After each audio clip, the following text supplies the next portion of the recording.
Hello, Trinity family, and welcome to another episode of Jesus is in My Bubble.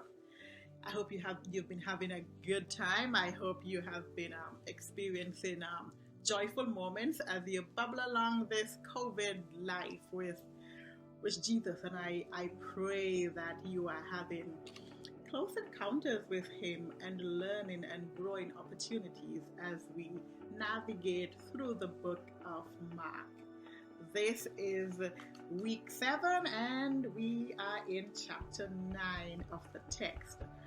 Our theme for this week is going to be the Transfiguration.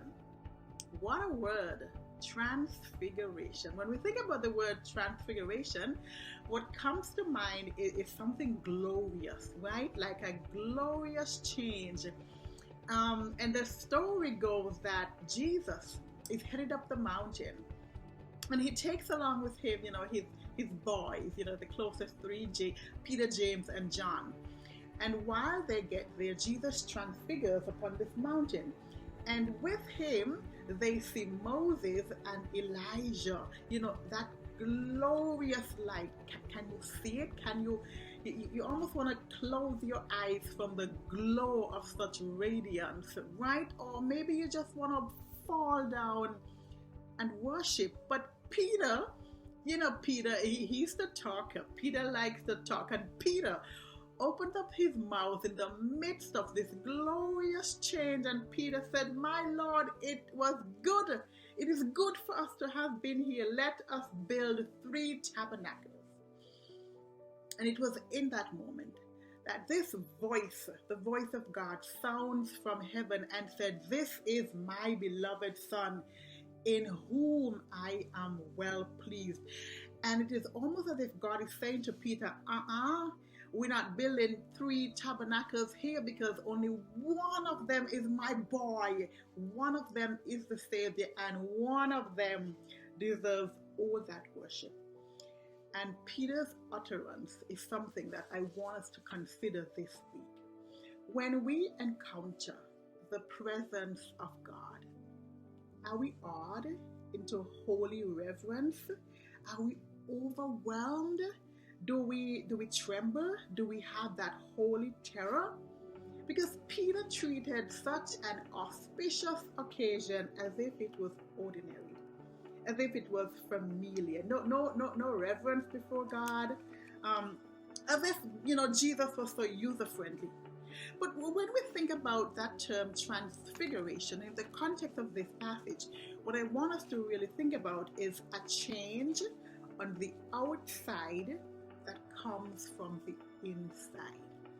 And here are some questions I would like us to consider this week. When we worship God, how do we treat that moment? Is it just a casual moment where we get to hang out with God? Or is it a moment of reverence? Number 2, when we think about who God is, when we think about how great and mighty and loving and faithful He is, when we think about all that He has done, are we filled with reverence before Him? Do we bow down before Him? Do we recognize Him as Lord? And here's number 3.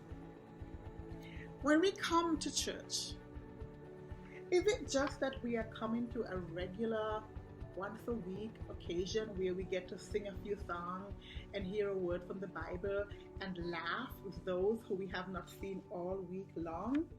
Or when we come to worship God, do we come with expectation that He will do the miraculous? Because He can, but do we come into His presence expecting that God will do great things?